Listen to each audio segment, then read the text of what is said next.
Formado em Filosofia e Teatro pela Universidade Hebraica de Jerusalém, é autor de mais de 10 livros de ficção e não ficção, traduzidos para mais de 30 idiomas.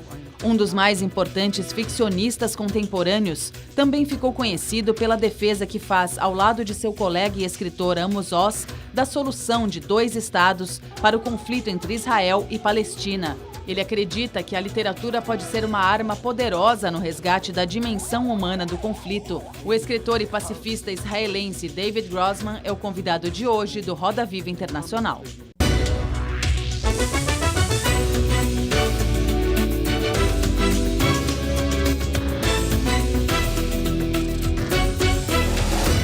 Boa noite. Estamos no ar em todo o país pela TV Cultura, pelas emissoras afiliadas e pelo nosso canal no YouTube. Hoje, a bancada de entrevistadores é formada por Arlene Clemesha, professora de História Árabe da Universidade de São Paulo, Robinson Borges, editor de Cultura do jornal Valor Econômico, Adriana Carranca, colunista dos jornais O Estado de São Paulo e O Globo e escritora, Helen Braun, apresentadora da rádio Jovem Pan, e Helio Gurovitz, colunista da revista Época do jornal O Estado de São Paulo e do portal G1. Contamos, como sempre, com os desenhos feitos em tempo real pelo nosso cartunista Paulo Caruso. David Grossman, muito obrigado pela aceitação do convite para conceder esta entrevista ao Roda Viva. Eu registro que o escritor israelense David Grossman está no Brasil para divulgar este livro, O Inferno dos Outros, e há na capa o trecho de uma resenha publicada pelo jornal israelense Haaretz. Um stand-up tão engraçado que te fará chorar enquanto penetra seu âmago.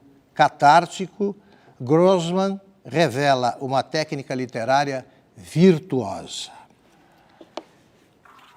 O senhor era um dos escritores cotados, o senhor aparecia em todas as listas dos possíveis premiados com o Prêmio Nobel de Literatura. Feito o registro, eu queria saber o que o senhor achou da premiação do compositor americano Bob Dylan. I love Bob Dylan, but I think the choice is a little questionable because he's a wonderful poet, but I'm not sure that he matches poets like Wisława Szymborska or Zbigniew Herbert, who got the Nobel Prize. I know that the committee said that he symbolizes the American culture, but I think that people like Philip Roth or Don DeLillo symbolizes it not less than him, and they did it through literature. After all, the point of the prize for literature is writing literature, and I do not think that even that Bob Dylan regards himself as a writer. So it's a very strange choice, I must say. Adriana Carranca, abre a roda. Vou continuar falando então do Prêmio Nobel. No ano passado nós tivemos a escritora bielorrussa, que é jornalista também, a Svetlana Alexievich, reconhecida com o Nobel de Literatura. O senhor já trabalhou como jornalista, a sua escrita é intensamente lírica, mas ao mesmo tempo baseada em fatos, um pouco política, com muita pesquisa. Eu queria que o senhor fizesse um pouco esse paralelo entre a ficção e a não ficção, quais são as fronteiras entre esses dois gêneros e por que o senhor escolheu a ficção. I chose fiction because this is my way to understand life, to describe a situation and to split it between different points of view, between different people who are looking or taking part in this situation. Of course, political situation is basically a human situation. Human beings are trapped in a political situation. And I always think that the greatest moments of mankind, they have not occurred on battlefields and not in corridors of parliaments or palaces, but rather in kitchens and in bedrooms and in rooms of children. And these are the places that I want to give voice to. Even when I write political writing, I always try to bring as many points of view as possible. Not only the Israeli point of view, but also the Palestinian point of view. Because I think if a people is entrenched in only one worldview, in only one way to observe the situation, in the end, you are not in contact with reality, not in contact with the complexity of reality, but rather with your own wishful thinking or nightmares. This is not reality. The reality is achieved, or the understanding of reality is achieved only when you put together different and sometimes contradictory points of view, and you do not come with a clear conclusion, but you just allow the complexity of human beings to surface. And I think when people read this way of describing their own malady, their own disease, we are all sick there in our conflict, suddenly they feel more, suddenly they are not trapped in their own point of view. Suddenly they might be able to say, hey, maybe the other side has some right points. We do not have to adopt all the narrative of our adversary, of our enemy. But it's so important that we shall hear what the enemy says about us, how the enemy observes the conflict. Because, maybe sometimes the enemy, and I'm sorry to say, but until now the Palestinians and us, we are in state of being enemies. I hope this will change. But the enemy sees in ourselves all kinds of qualities that we have developed in order to function better in the situation of war. And maybe the enemy feels that those bad qualities have infiltrated into our internal systems in a way that we do not dare even to recognize. But the enemy, he feels it before us because we are directing all these aggression and brutality towards him. So it is really useful, I think, for every society who is in a conflict to acquire some flexibility. Otherwise, you are fossilized. And when you are fossilized, not only that you shall not be able to trace signs of peace in your enemy, but you will not be able to protect yourself and to defend yourself in case of war, because you will not be in contact with reality. Ajuda a entrar naquela cozinha, a ficção ajuda a entrar nessa cozinha no coração das pessoas, é isso? Só para completar, desculpa. Yeah, for me, maybe the heart of writing literature is the privilege to become another human being, to be able to look at reality from the point of view, from the inner feeling or inner constitution of another human being.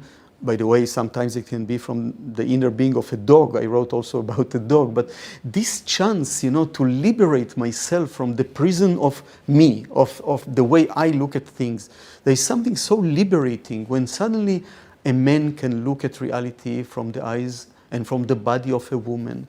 A sane person can understand how insane people think and feel. An Israeli can understand a Palestinian. Usually we are so imprisoned in our one self. We congeal after a certain age. We congeal in one body, in one gender, in one or two languages, in one sense of humor. But if you allow yourself to massage a little your personality, you realize that there are so many others that populate us, every one of us, and we deprive ourselves of this pleasure to be another human being. Arlene, Clemesha. Que contato você tem, tomando todo o tema que foi abordado, que contato você tem com escritores palestinos como Munir Barghouti, o saudoso, talvez, Mahmoud Darwish, ou mesmo árabes não palestinos, como Elias Houris, de Baba Shams, da Porta do Sol. autores, enfim, que descreveram aspectos do drama palestino. Que elementos você pode encontrar de aproximação entre a sua obra, de identificação entre a sua obra e a obra desses escritores palestinos, né? E será que o exílio, especificamente, o desterro, a memória, né, podem ser elementos de aproximação dessas duas realidades, dessas duas histórias, desde que resolvidos os problemas políticos, evidentemente? Ou seja, através da literatura você encontra esses elementos de aproximação e através das obras suas e desses autores palestinos? Yeah, I read, I think all the books of Elias Houri were translated at least to Hebrew, and I was deeply taken by them, and I felt it was even a part of my education as an Israeli to read the description of the Palestinians, they call it Nakba, the catastrophe, and to read it in a way, because he's such a wonderful writer, Elias Houri, to read it in a way that did not block me. You know, it was not only pointing an accusing finger at me, but just describing the situation and allowing me to identify with their tragedy. For years I had quite tight relationship with some Palestinian writers. In the 90s we used to have a group of Israeli and Palestinian writers, and we met illegally. It was against the Israeli law because it was forbidden for us Israelis to meet everyone who was representative of the PLO, and all these writers, they were representatives of the PLO. Yet we met them because we thought it's essential to listen to the other side and to argue with the other side and to find common points, not only in politics but also in literature, in the way we describe the world. And we met for 2 or 3 years in foreign consulates in Jerusalem, secretly, and also in Ramallah. And then the Palestinians decided to stop these meetings because they said that they have been accused by their own people for contributing to the normalization of the relationship between Israel and the Palestinians, and by so doing camouflaging the horrors of the occupation. And I have understood them and have disagreed with them because I thought it's so important to keep a channel of dialogue open between us and them. But of course, it's their decision. They live really terrible life under occupation, and I respect every decision that they make. Yet again, we could have seen in these meetings really the power of literature to communicate, to create a place that in a way is free of interests in the narrowest sense of interest, but a place that functions as a dimension of its own where both sides can really express their agony and express their hopes, and it does not come on the account of the other side. And there was, in this meeting, there was something that I miss even though I've never experienced it. And this is the option of living life of peace, of having peace, of being able just to meet, you know, in a cafe in Jerusalem or in Ramallah, and to talk freely as equal people. This is the basic idea of having peace, that both peoples will regain their dignity. You know, I think that to be occupied deprives you of your dignity. We deprive them, the Palestinians, of their dignity. But also to be an occupier deprives you of your dignity. I think that both sides pay a terrible price for it. It's different prices, and I do not compare. I think the Palestinians are, of course, in a much worse situation, much more painful and humiliating situation. But also the occupying society pays a heavy price, and we do pay this price in Israel. Helen Braun. A Adriana Carranca lembrou a Svetlana Alexievich, e a gente pode dizer que para conhecer o que foi a União Soviética, a gente lê qualquer uma das obras dela e tem uma ideia do que foi efetivamente. E é um trabalho jornalístico. Dá para dizer o mesmo sobre o seu trabalho em relação a Israel? Se eu quero conhecer um pouco do que é Israel, do que é o Estado de Israel, eu posso ler o seu trabalho, embora seja uma ficção. A minha pergunta é, quando você cria os seus livros, você cria tudo na ficção da sua mente ou você ainda faz esse trabalho de repórter, de jornalista lá atrás, de entrevistar, de interrogar, de arquivar, de procurar? Como é que você faz esse processo? Of course, the part of the research is more journalistic. You know, the flying towers of the imagination have to be built of a very concrete bricks of reality, and the facts should suit each other even when you write fiction. But I feel that, you know, usually when I write a political article, first I want to be read and heard, and I probably use a language that will be more understandable to the majority of people. While when I write my fiction, my books, it's a very introvert act. And of course, when I write a political article, usually the air of a political article is a kind of an exclamation mark. You know, this is my opinion. Please do what I hope you will do, my dear Prime Minister. When I write a novel, it's full of question marks. Nothing is sure. There are a lot of many options of reality. There are no solution and no conclusion. And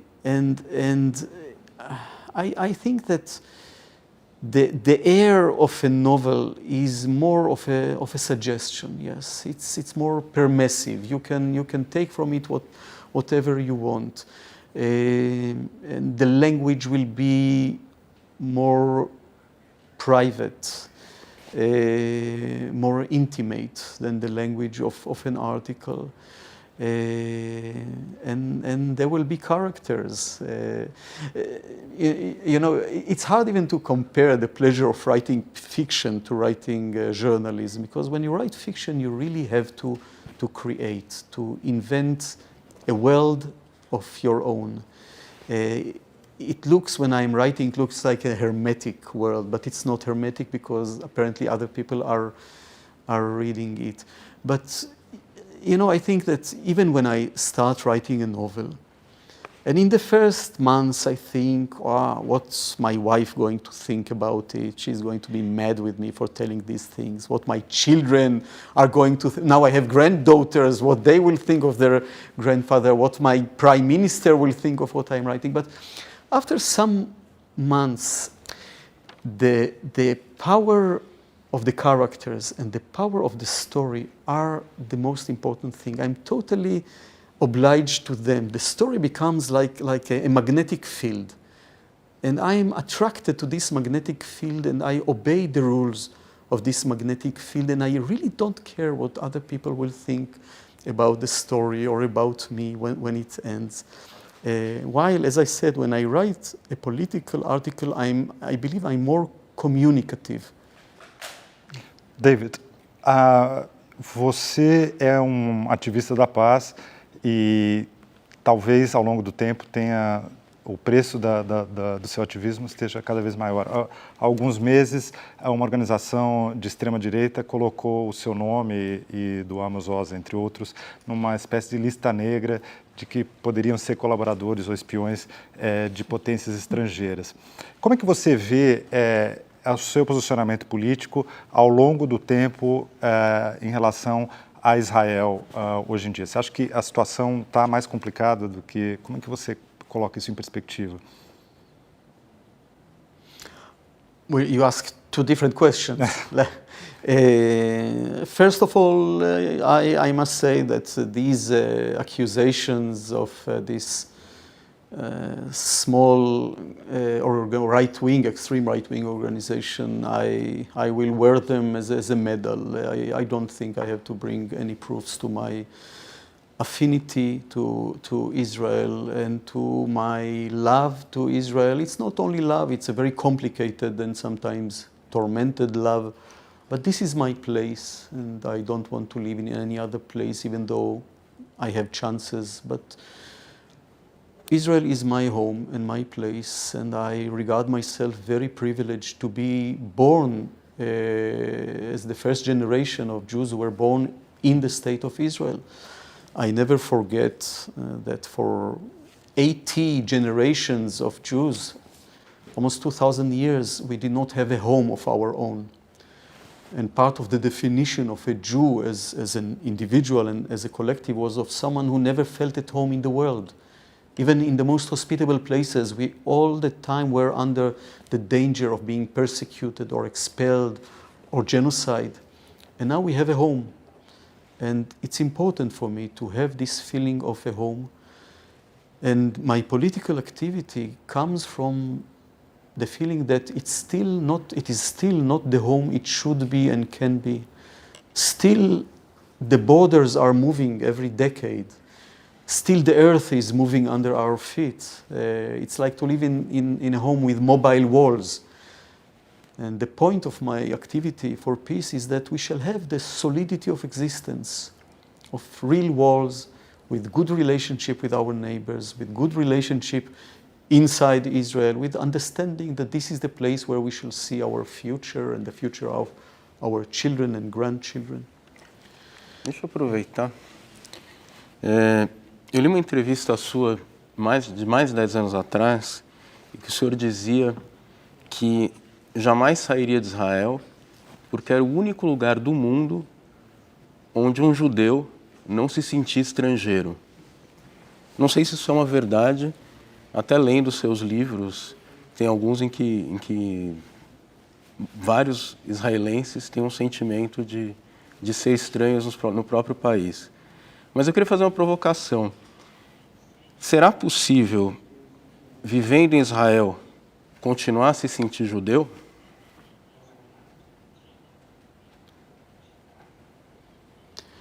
Yes, it is possible. Depends on your definition of a Jew and depend of your priorities regarding how Israel should look like. But yet I will not give up very, very easily on my right to live in Israel and to influence and to contribute. Also because I tell you, it's the only place on earth that I can decode the codes of people, even of people who are totally different from me, like the settlers or even ultra-Orthodox people. I can decode their behavior. I know it. I mean, some of my family members they belong to them, either to settlers or to ultra-Orthodox. And I want to live in a place that I can decode the codes of it. And I want to live in a place that is relevant for me. You see, life is too short to live in surroundings that is irrelevant for you. I could have lived very good life in the United States, in England, in Italy. I'm very welcome there. But I like these places, but deeply they are not relevant for me. When I say relevant, I mean living there will not allow me, I think, to understand myself better or in a deeper way. And Israel still does. And I don't know for how many years it will continue, because we are in a very fragile situation in Israel regarding our democracy, regarding the bad qualities that the occupation surface in us. I'm worried because of that, because yes, there are days that I do not feel at home there. And yet it's still a place that is worth fighting for. You know, we got this state after the Shoah, after the Holocaust. 3 years after the Holocaust, Israel was created. And in many ways, it was a miracle that we were able to create this place and to maintain it in spite of terrible economic situation and wars, and the fact that we have never been internalized into the Middle East by Arab countries around us. and yet we created this place. And it's not something that I will just throw offhandedly, you know, okay, now I don't like it, I will move. No, it's not like that, especially, you know, like you do not abandon a sick relative, you know, you stay there. You try to improve his situation.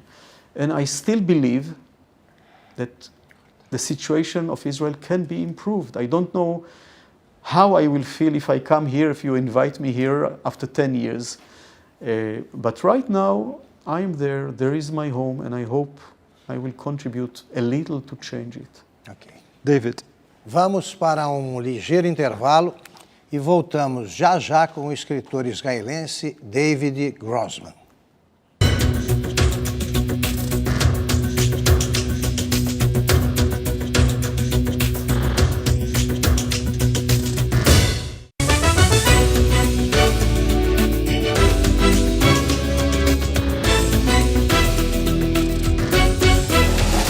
Estamos de volta para a segunda parte da entrevista com o escritor israelense David Grossman.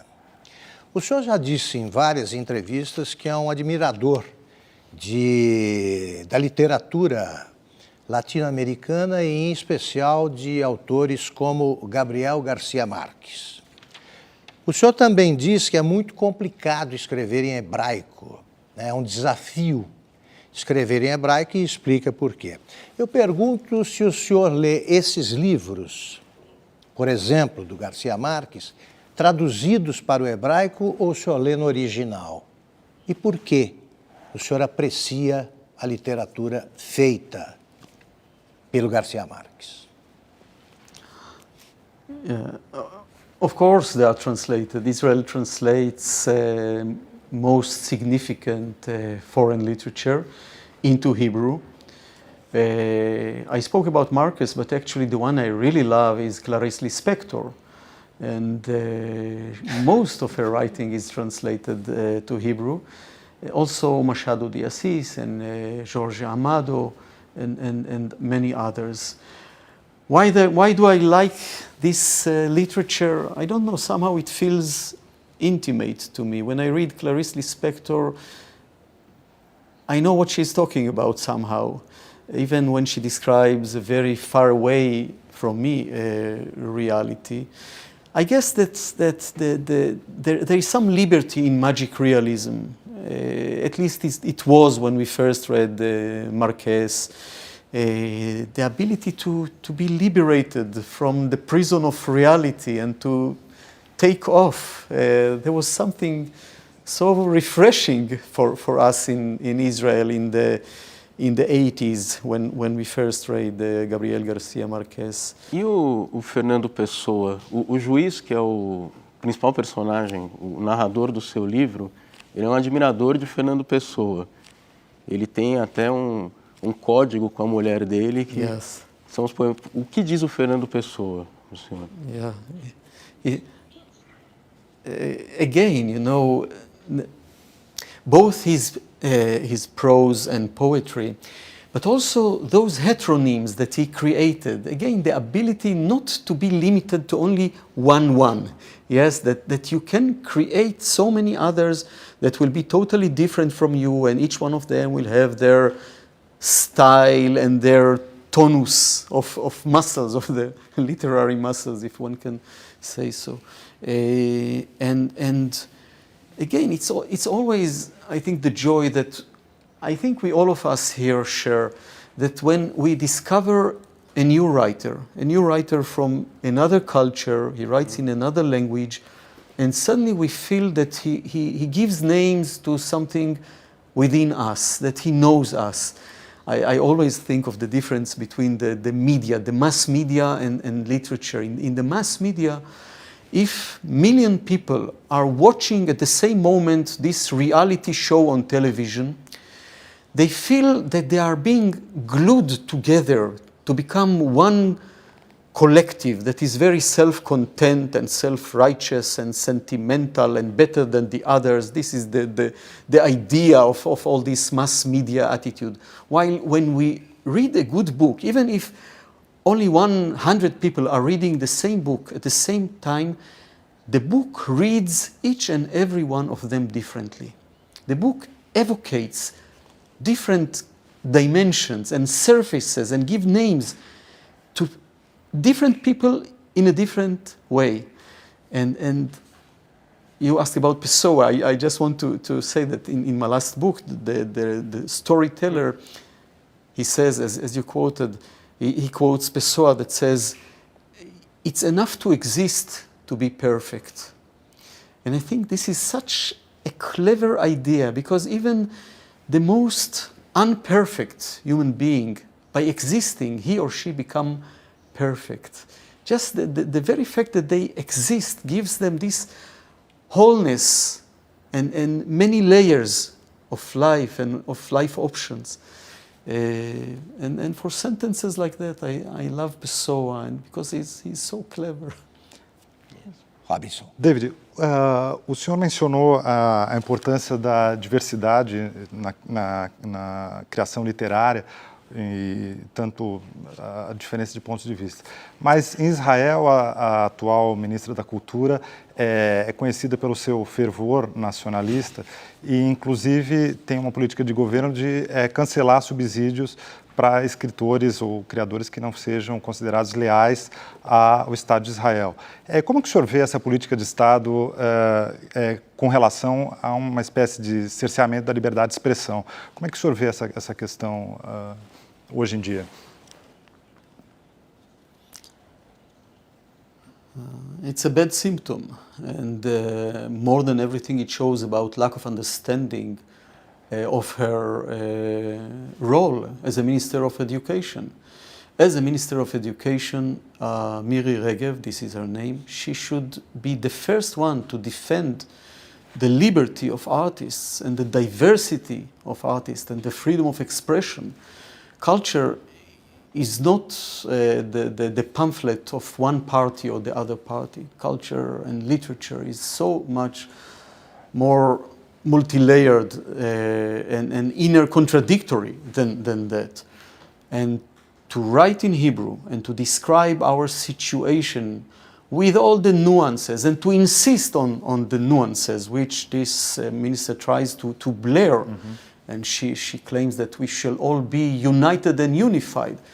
I don't think we should be united and unified. I think that the power of every society is the diversity of opinions. It reminds me, once I met among a group of Israeli writers, we met the Dalai Lama. And he just came from New York, where he met a group of Jewish intellectuals. And he asked them, can you explain to me what is the secret of the Jewish way of thinking? So one of them said, it's a diversity of opinions. Immediately another professor stood up and said, I beg to differ. So I think this everlasting agitating, boiling of ideas, of questioning, of doubting, this is the heart of culture, and the minister should advocate it and protect it, because this is the thing that creates an identity that is not unified, that is sometimes tormented and torn apart within itself. But this is the heart of culture. Adriana Carranca.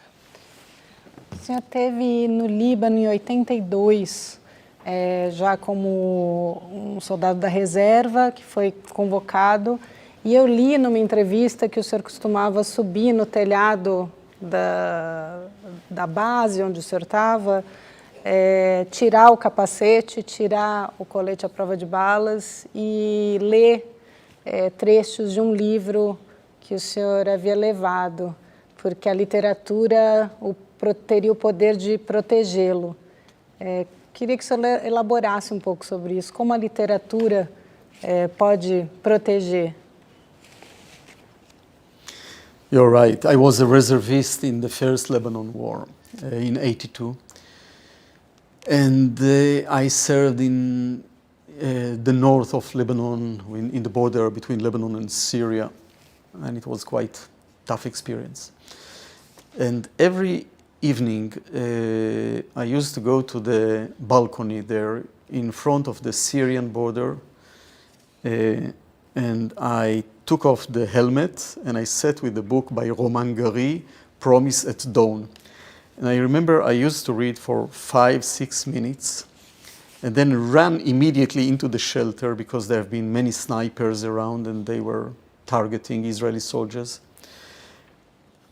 And it was a very crazy thing to do, and yet I desperately needed it because I felt this is the only thread that ties me to normalcy and to the life that I want to have when I go back to my life, to my family, to Israel.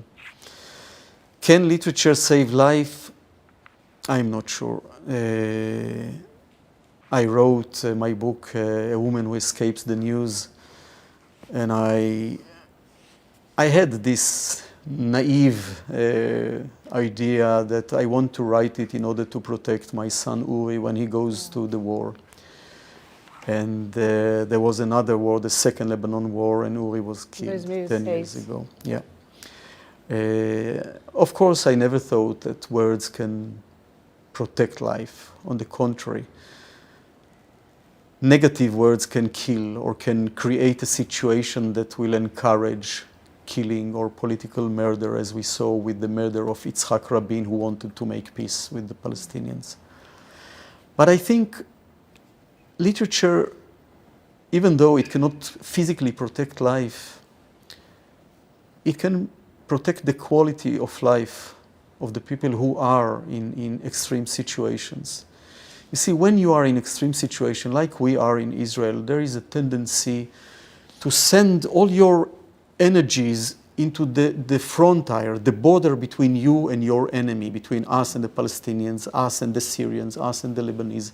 And we send there all our budget and the creativity of our army and the life of our young soldiers. And the danger is that we shall end up like a suit of armor without the knight inside it, without the human being inside it. And writing literature, I think, reminds us what is really worth fighting for, what we are fighting for. And reminds us the quality of life that we are being deprived of because we are in such a long state of war. The war between Israel and its neighbors lasts for more than 100 years. Israel as a state started only in 1948, but the war started many decades before. If you live all your life in war, if you develop your expertise as a warrior, gradually you lose a lot of your other qualities. You become terrified. You narrow the parts of you that comes in contact with reality, because reality is painful and dangerous and threatening, and you don't want to be part of it. You become more desperate, and this despair is catastrophically dangerous, because when people become desperate of their ability to change something in reality, they become apathetic.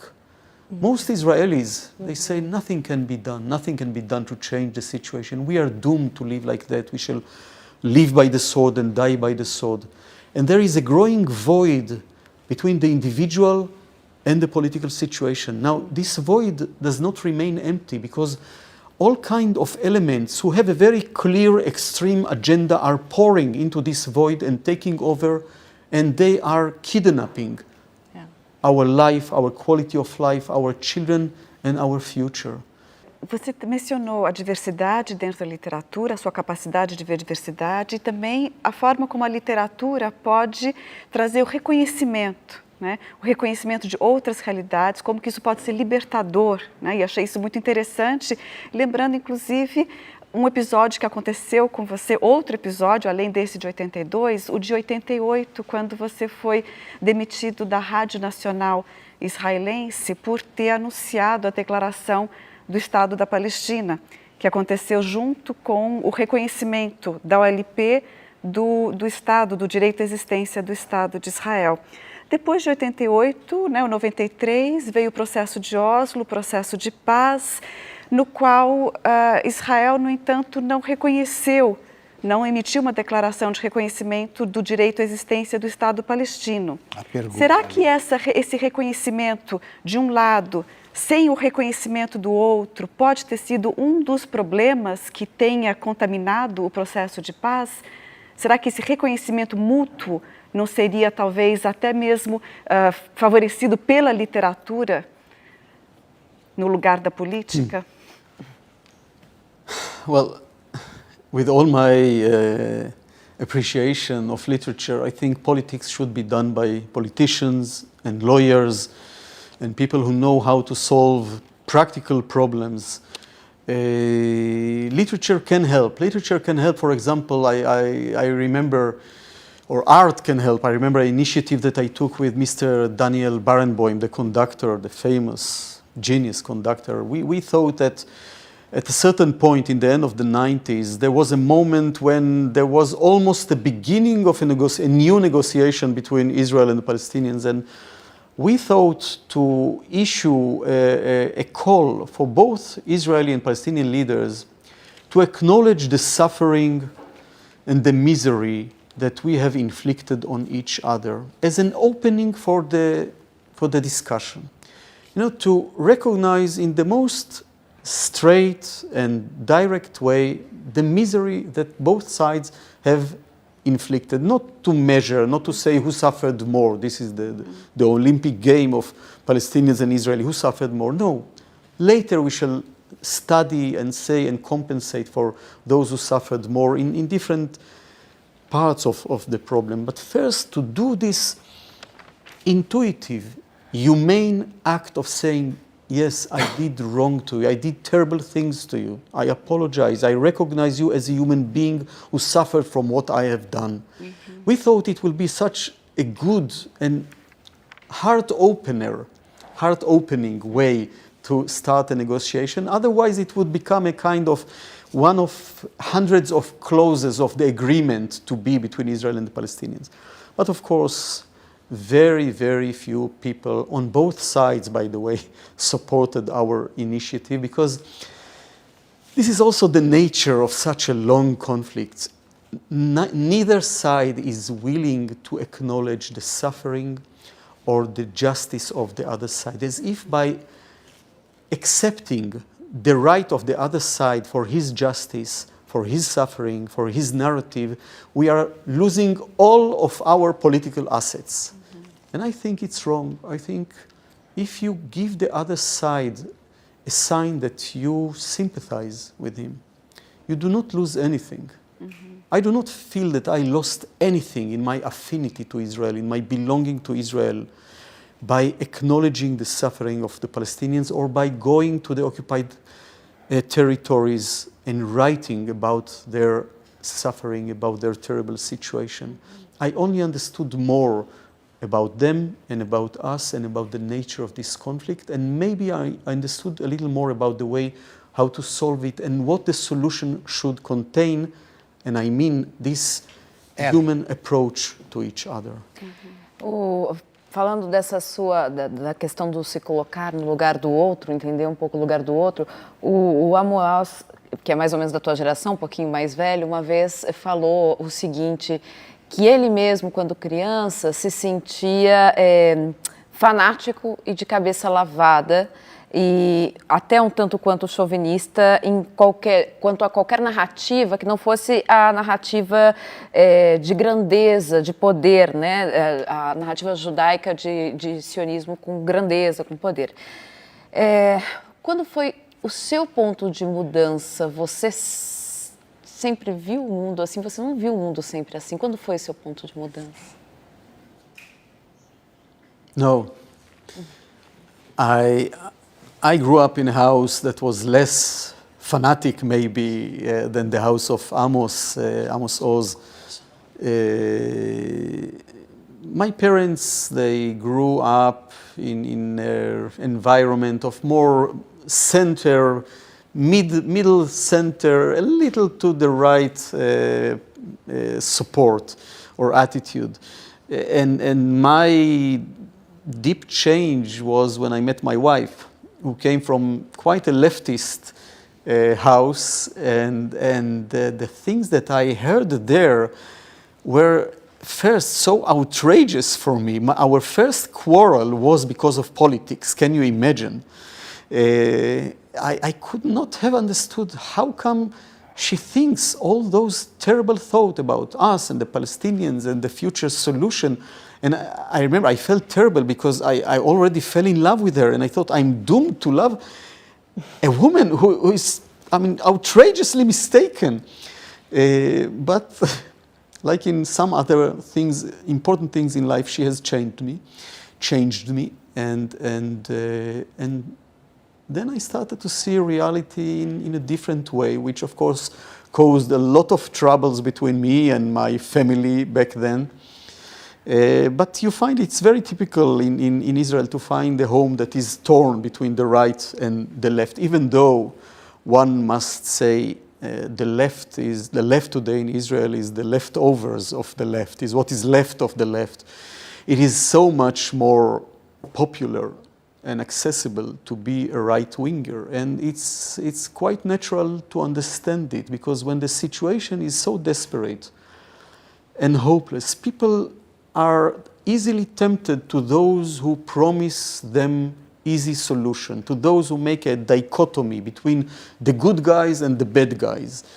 And it simplifies the world, it gives you some feeling of being righteous and doing the right thing. It makes the story simpler, and people like simple stories. People are exhausted of the complexity of the situation. The problem or the tragedy is that in order to solve this situation, you have to do some very complicated steps inwardly. You have to give up on some of your deepest expertise as a people even. We are expert at survival. We really are experts at survival. This is part of our tragedy as a people. I think that for most of our history, the Jewish people, we survived to live our life, and now we live to survive only. But we are expert at survival. Now, in order to make peace, you have to give up on some of your expertise as a survivor. You have to trust your enemy. It's against the codes of the survivor. You have to give up on some of your assets. It's against the instincts of a survivor.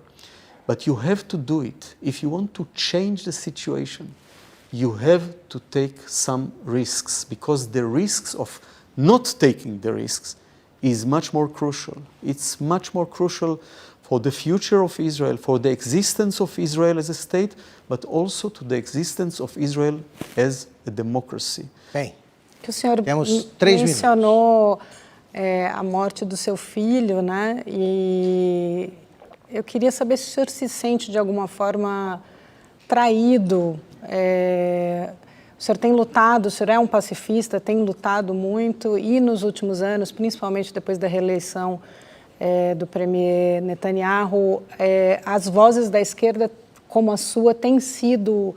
Existe uma tentativa de demonizá-las ou de silenciá-las, e o senhor, no entanto, continua ali lutando, e a um custo muito alto, né? O senhor se sente, de alguma forma, traído pelo Estado? That we were mistreated, you say? Traído. Betrayed. Betrayed.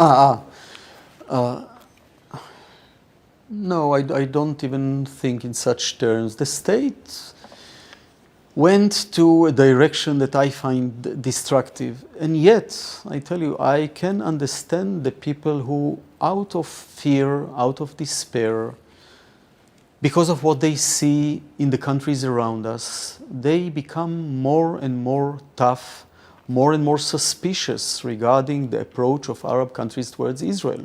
You know, just put yourself in the shoes of the average Israeli woman or man who is watching the news and see what Syrians are doing to their brothers, the brutality, the murderousness, the beastiness in which they are slaughtering their own brothers, Muslims, or in Iraq or in Libya. Mm-hmm.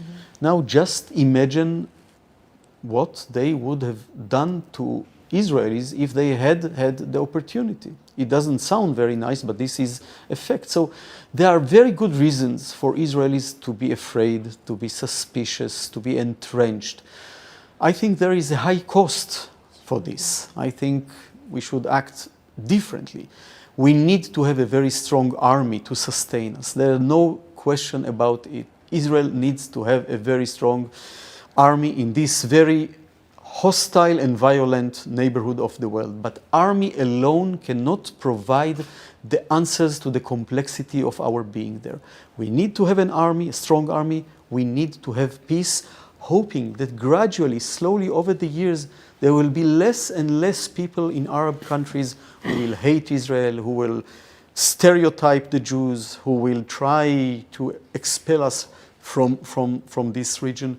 Gradually, hopingly, that the power of life, the powers of life, of common sense, the greatness of compromise, all these will start to surface, and there will start to be small contacts between Israelis and Palestinians. I'm not talking about big ideas. I'm talking about creating a garage of an Israeli and a Palestinian, a football team, an orchestra, a university that will study the origins of the conflict. It can happen. It can be only if we believe that it can happen. Vamos para mais um ligeiro intervalo e voltamos já já com a terceira parte da entrevista com o escritor israelense David Grossman.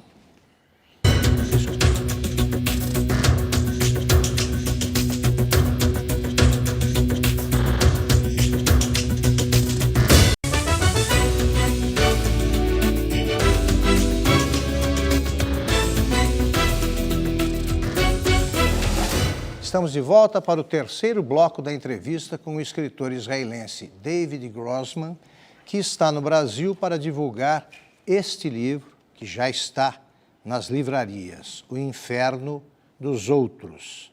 É uma publicação da Companhia das Letras. Como esse bloco é mais curto, tem 15 minutos, eu já passo a palavra para o Helio Gurovitz. David, na semana passada, os colonos israelenses do assentamento de Efrat, na Cisjordânia, eles convidaram para a festa, um feriado, um festejo judaico de Sukkot, eles convidaram palestinos de aldeias vizinhas, que em geral trabalham naquela região, e fizeram um festejo conjunto, e foi um desses momentos de encontro dos dois lados, em que um conversou com o outro, eles expuseram cada um algumas dores. E, enfim, ao final de tudo, tanto o prefeito daquela cidade quanto alguns representantes palestinos diziam que se sentiam parte do mesmo local. Eu faço a pergunta, há muitos anos você batalha pela solução de dois estados, um israelense e um palestino. Será que para as populações essa é a melhor solução?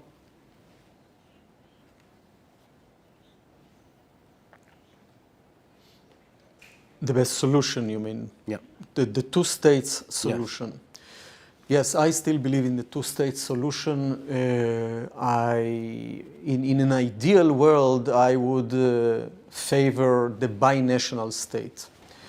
But I look at another binational state, which is Belgium. Mm-hmm. The Flames and the Walloons, they live together for 200 years. They deeply dislike each other. They deeply do not want to be together, but they must be together because in a way they are interwoven.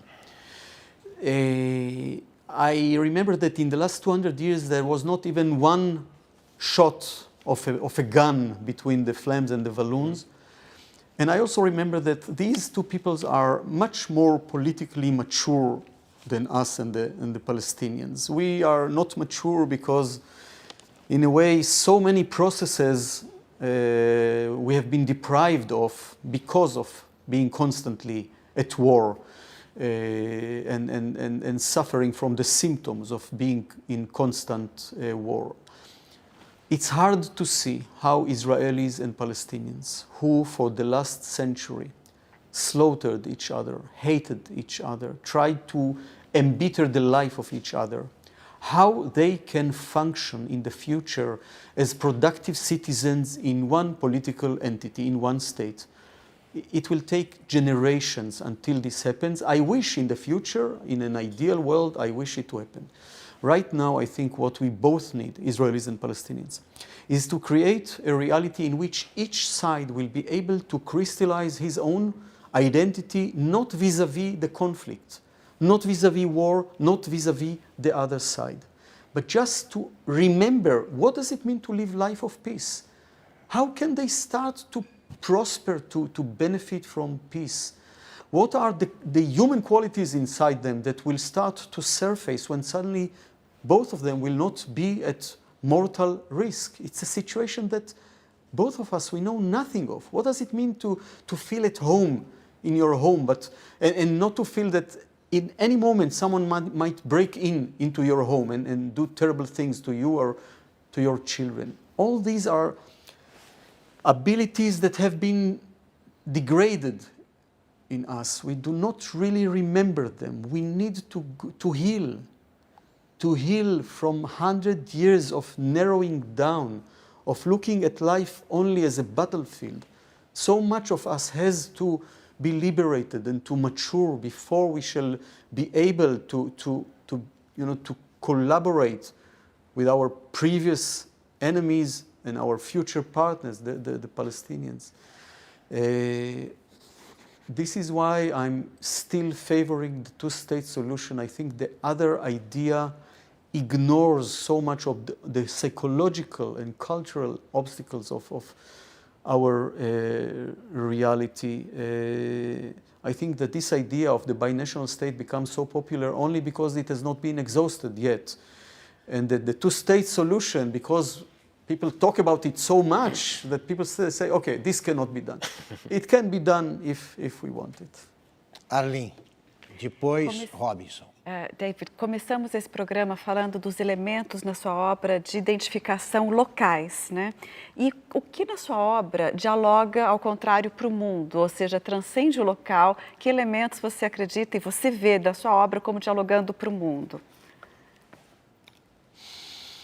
Well, that's always a mystery for me. I must say, I'll tell you a story. When I finished one of my books years ago, it's called The Book of Intimate Grammar. And it tells a story about a small family in Jerusalem, quite a symbiotic family, and about a child there, Aaron, that is like a sparkle of light and life and imagination. And then when he reaches the age of puberty, he does not grow up and he is suspended from the usual rhythm of biology, which gives him a very rare privilege or opportunity to observe, like a spectator from the side, questions of love, of sexuality, of the love life of his parents, of growing up, of the relationship between his soul and his body. And I wrote it, and I felt it's a book about my family. So I thought that my parents should read it before I publish it, before other people read it. So I typed it, I printed it out in the computer, and I brought it to them. And my father read it, and he said, well, it's a nice book, David. At home, I'm David. It's a nice book, but do you think that someone out of our family can understand it? And I thought it's so sweet of my father to say it. And I thought, this is the way I want to write my literature, that my father will ask, do you think that someone out of our family can understand it? And here, whenever there is a new translation from Brazil, yes, or from Finland, or from wherever, I come and I show the book to him and I say, you see, Abba, Father, they have understood. Robinson. David, eu queria... eu li uma entrevista sua que você comentava, sendo você da primeira geração de judeus que nasceu em Israel, como era a sua descoberta em relação ao horror do Holocausto e como era uma narrativa cheia de silêncios e descobertas um pouco difíceis. E você também relatava como foi a relação do seu filho ao descobrir todo o horror pelos quais os antecedentes deles passaram e que isso, de alguma maneira, teria impactado na sua literatura de ter uma forte presença de personagens adolescentes ou crianças e tal. Eu queria que você comentasse um pouco essa possibilidade de perspectiva na composição desses personagens e também relatasse como foi essa sua experiência de descobrir ou como era esse momento de ser a primeira geração depois do Holocausto, nascer em Israel, saber de todo o horror, enfim. Robinson, you asked 3 questions. Try to answer at least 1 or 2. First, yes, I was born in 54. I'm 62 now. 54 was 9 years after the end of the Second World War, and what was more relevant for me is the end of the Shoah, the mass extermination of the Jews, 6 million Jews who have been murdered by the Nazis. And sometimes it amazes me to think that such a short time after such a trauma, catastrophe, I or my generation grew up to the independent Israel, and we started to make our life, to think that people were able to bring children to this world after everything they knew about the ability of mankind for atrocity. It's such a sign of optimism and trust in life and trust in the world. Still, I feel deep appreciation for the first generation of Jews who came to Israel after the Shoah. And then I got a son, my first son, Jonathan, and I remember he came back from the kindergarten. He was 3 years old, and at such an early age, the kindergarten nurse decided that the children should know about the atrocity of the Shoah, which I find almost crazy. And he said, what was it? Why did they do it to us? Is there something in us, the Jews, that made them do it to us?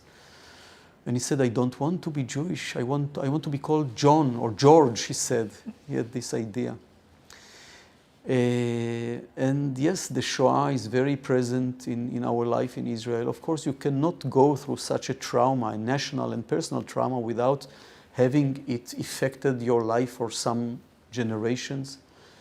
It is so hard to liberate ourselves from some instincts that have been sharpened in us because of the experience in the Shoah. Maybe this is why it's also very difficult for us to take the necessary risks in order to make peace, because those risks, as I told before to Helen, are contradictory to our instincts of survival. Ellen. Well, there are more questions that I have not answered. You asked also about writing for children. May I just answer that? I love to write for children and about children, basically because in the age of childhood we are still open to so many options, and we look at the world with such fresh eyes. I look now, I have 2 granddaughters, and the eldest one is 4.5, and I remember when she's in the bath bathing, and suddenly she sees how the water are wrinkling, making wrinkles on the tip of her fingers, and she looks at that, and she's attracted, but also horrified, because her body changes in front of her eyes.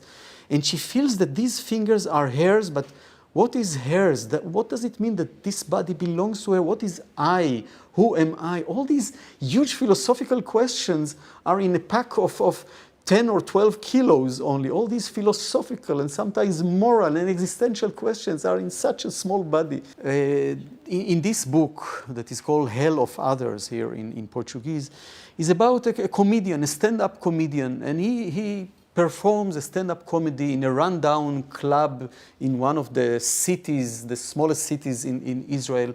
And the show starts as usual in a stand-up comedy with jokes and flirting with the audience and teasing the audience and insulting the audience. All this tango that we all know from stand-up sessions. And then suddenly there is a turn in the plot, and another story bursts out from the comedian in a power that he cannot restrict. He cannot block, like a volcano. And it's a totally different story about his life and about something that happened to him. And gradually we start to feel that he gives us really an opportunity to look at his tragedy, at his hell. Now, all of us, we are very eager to peep into hell of others. The whole mass media is built on this human tendency to peep into the wound of the other, but only to peep for a second, not to commit ourselves, God forbid. Yes, just, to enjoy this tickle, this kind of, not irritation, but stimulation of looking at the suffering of others and come back to our protected life, our better life, our more noble life. And there are always some people who will dare to look at the wound of others. And so it happens in this nightclub when Dovale, my protagonist, when he tells the story about what happened to him when he was 14, one by one, the audience start to leave the room because they came to hear jokes. And of course, there are many jokes in the book. I mean, you cannot write a book about a stand-up comedian without putting many jokes there.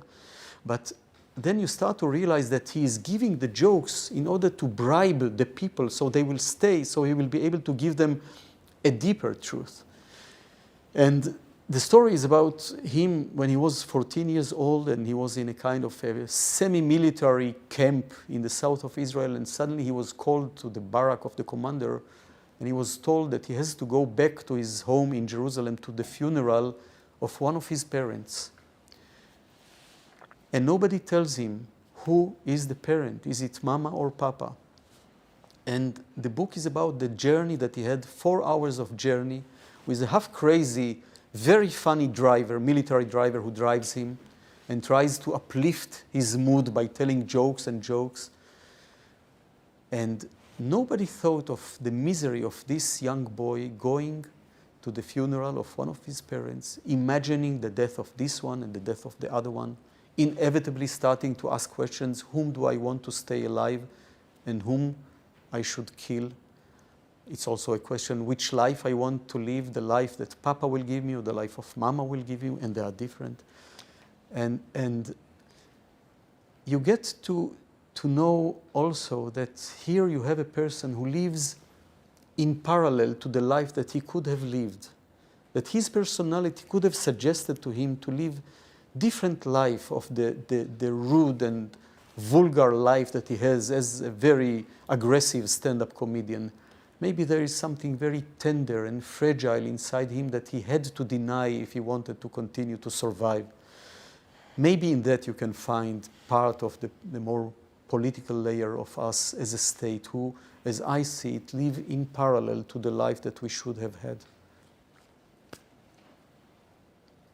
Vamos para mais rápido intervalo e voltamos já para o quarto e último bloco da entrevista com o escritor israelense David Grossman.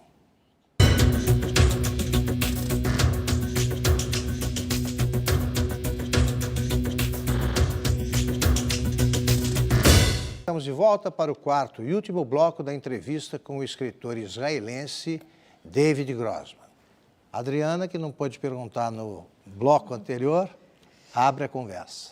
Eu queria voltar o senhor mencionou já aqui um livro anterior seu, que é o livro da gramática interior. E nele o senhor fala desse personagem adolescente, né? O senhor falou um pouquinho aqui, que em um certo momento ele para de crescer. Esse livro é um pouco autobibliográfico. Existia na sua adolescência esse repúdio por crescer, por se tornar adulto, talvez pela situação política da região onde o senhor nasceu e cresceu? E se em outros livros também da sua obra, o que tem de autobibliográfico neles? Vou pedir que façam só uma pergunta. Dave. Yeah. First of all, every book that I write, even if it's not about me, it becomes very personal.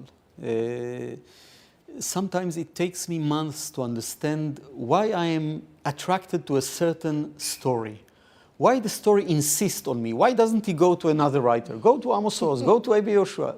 No, they stay. And only when I write them and really allow myself to be exposed to what the story has to suggest to me, only then I understand why I had to write this story, why without having written this story, my life will be different. And this is the second question. The first question was regarding me as an adolescent, don't want to grow up because of the political situation. But why the political? I think the reluctance to grow up can exist in every child, every human being, in every place. You don't have to live in Israel to be afraid of that, because there was a guess of, I remember I had a guess as a child that grown-ups, adults, are more limited, that they have too many calculations, that something is being stiffened inside them, that they do not have the fresh way of looking at the world. I sensed it. I felt that. I remember I told myself all kinds of things that I want to preserve when I will grow up, when I will mature, things that I felt might be lost. And I was so really glad for being able to write this book, because it allowed me, I was then 35, I think, when I wrote it, allowed me to melt the stiffness of the grown up, and to peel layer after layer of the cataracts that I had regarding my adolescence, and to be able to be there again with all the fragility of this age. It's a very fragile age, and sometimes very tormented age, the age of adolescence. And you enter a tunnel when you are 12 or 13, the tunnel of adolescence, and you come out of this tunnel when you are 17 or 18. I think today it's 27, 28, because it's a longer process, and you are totally different. Your body is different, your soul is different, your relationship with others become so much different. The language that you use, your voice change, so many things, your sexuality. And I wanted to be with my character while he walks in this tunnel alone. It's a very solid tunnel, it's a very lonely tunnel. This, by the way, I think the reason why adolescents are so noisy, because they keep hearing this silent voice in their mind that tells them, you are undergoing a very crucial process of your life. The major changes of your life are taking place in these years of getting into puberty. And this voice is so frightening. You see people in their destiny when they are adolescents, and they don't know what will become out of them. Maybe because of that they need to cloister in huge groups and to be noisy and vocal and very noisy music, just to silence this intimate voice in them. Helen e Arlene. Ainda sobre esse protagonista do livro da Gramática Interior, o cenário da vida dele se passa nas vésperas da Guerra dos 6 Dias. Se ele chegasse hoje, se ele tivesse essa adolescência hoje, transposta para hoje, mudaria muita coisa? I did write about a child of today in my book, about the woman who is escaping the news. And it is about, he is now a soldier in the army, but the whole story is about his upbringing and the way that children are growing up in Israel, and how militarism in a way occupies them and changes them. And even the most peaceful people, when they approach the army, they start to train and they want to be better soldiers and to serve in the most dangerous places, because still the army is a very strong motivation in Israel and in Israel nationality. And I tried to write this from the point of view of a woman, the mother of this soldier, who takes him to the gathering point of his regiment from which he will be sent to war. And she has a very strong intuition that he will be killed in this operation. I started to write it 3 years and 3 months before we lost our son in a war. I just want to mention that. And I wanted a woman to be the main character of this book, because I felt, maybe I'm wrong, but I felt that usually wars and states and governments are more inventions of men. And always I felt a kind of skepticism among women to the power of the power and the temptations of power. And I thought that a woman might try to act against this almost rule of nature, that we send our kids to the army, we take them to the war, we take them maybe to their death. Os seus relatos são muito potentes, né? Todos os que foram contados aqui. Rapidamente me fez lembrar uma imagem que eu passei num checkpoint em Belém, em que, passando pelo checkpoint, os 2 soldados, uma moça e um rapaz, estavam se beijando. né? Foi uma das cenas, para mim, mais interessantes. Me lembra muito a sua narrativa. Especificamente, então, eu queria aqui saber se, dentro dessa sua visão muito particular de escritor, afinal de contas, o que é a grande vítima dessa história toda, dessa realidade tão complexa, realidade de muitas vítimas, porque você tem histórias individuais de vítimas palestinos, vítimas de israelenses, inclusive, uma ocupação que cria uma situação, né, tão detrimental. Mas dentro da sua visão de escritor, o que afinal de contas, é a vítima dessa história toda, da realidade local que se vive? Talvez a juventude, como você está dizendo? I think all of us, we do not live the life we should have. Of course, it's much more easier to be an Israeli in the situation between Israel and the Palestinians. We are the stronger. We have quite normal life. Most of us can live life without even feeling the conflict. We learn all kind of techniques in order to detour the conflict, while when you are a Palestinian, you feel the occupation every day from the moment you open your eyes until you go to sleep, and sometimes even after that. But we are all, in the end, we live distorted life. We do not live the life we should have. And I'll talk about Israel now. Israel was created so that we shall never again be victims. It was created after the Shoah, as I have mentioned, so that Israel will never be victim again. And it kills me to see that this state, which is in a way a miracle, the state of Israel is a miracle, the things that we have been able to build there in a very short time, agriculture and culture and the revitalization of the Hebrew language and the democracy, a very fragile one, but democracy that we have created. We did not have any tradition of democracy. My grandfather and father who came from Poland never knew about democracy. People who came from Morocco, from Romania, Iraq, they didn't know what democracy is. We created democracy. We created industry and high-tech.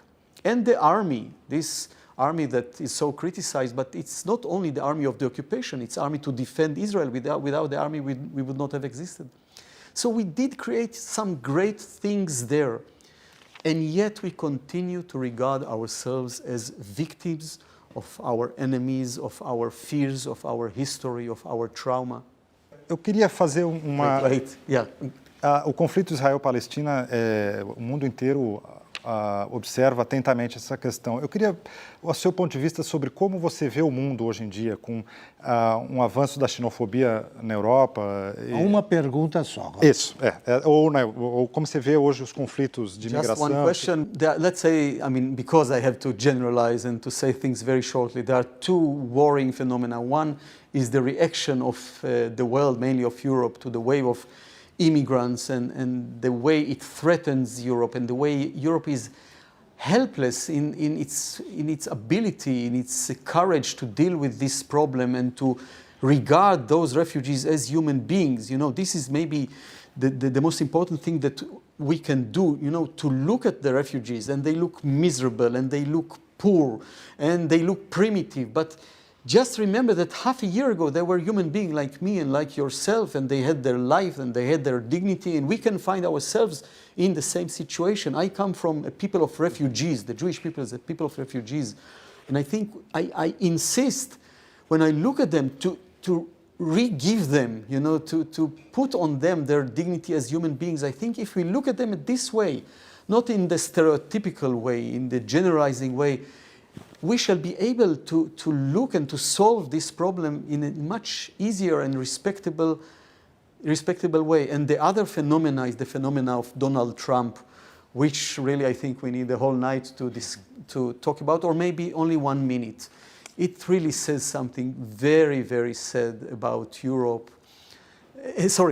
about the United States, and about the way people are so easily manipulated to vulgarity and to stupidity and to fanaticism and racism. Helio faz a última pergunta. Uma pergunta, eu queria terminar num tom para cima. Você começou ganhando um concurso na Rádio Kol Israel sobre o escritor Sholem Aleichem, que é um grande escritor da literatura Yiddish, sobre o qual me disseram que você sabia tudo. Então eu queria para tentar, como ele era muito engraçado, que você falasse dele um pouco para o público e que tipo de lição ele poderia trazer para o mundo de hoje. Última resposta. I think I missed the name of the writer. Shalom Aleichem. Shalom Aleichem. Yeah, well, this I really can talk for hours. I'll make it very brief. When I was 8 years old, my father one day came to my room and he gave me a book and said, "Here, David, take, read it. This is a book you might like, and this is how it used to be over there," he said. Now, when my father or any other Jew say over there, he means Poland or Germany. The explicit names were too hard to utter because of the Shoah.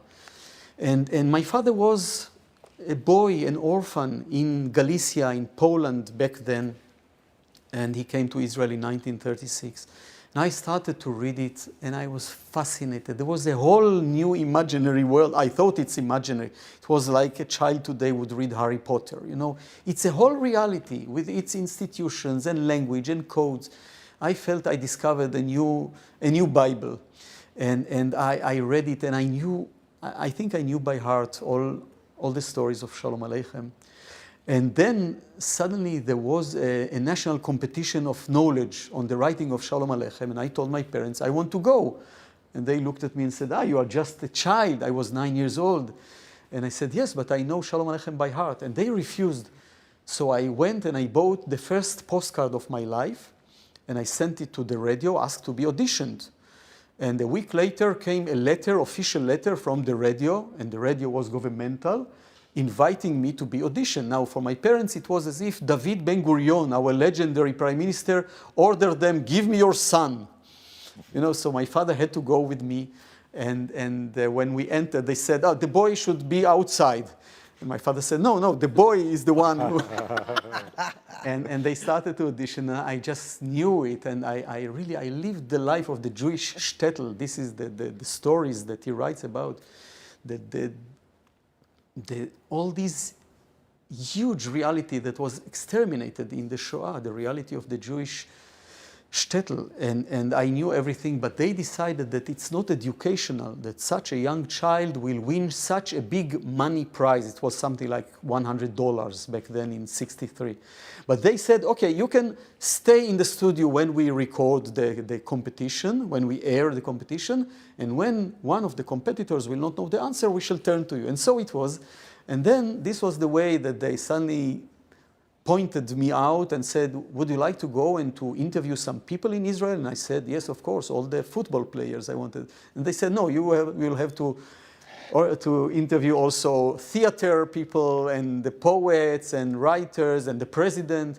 So I started my career in the radio as a child, traveling in buses with my mother and with a technician with a huge recording machine. And I met all the most interesting people in Israel when I was less than 10 years old, and that started my radio career. Fantástico. Infelizmente, o nosso tempo acabou.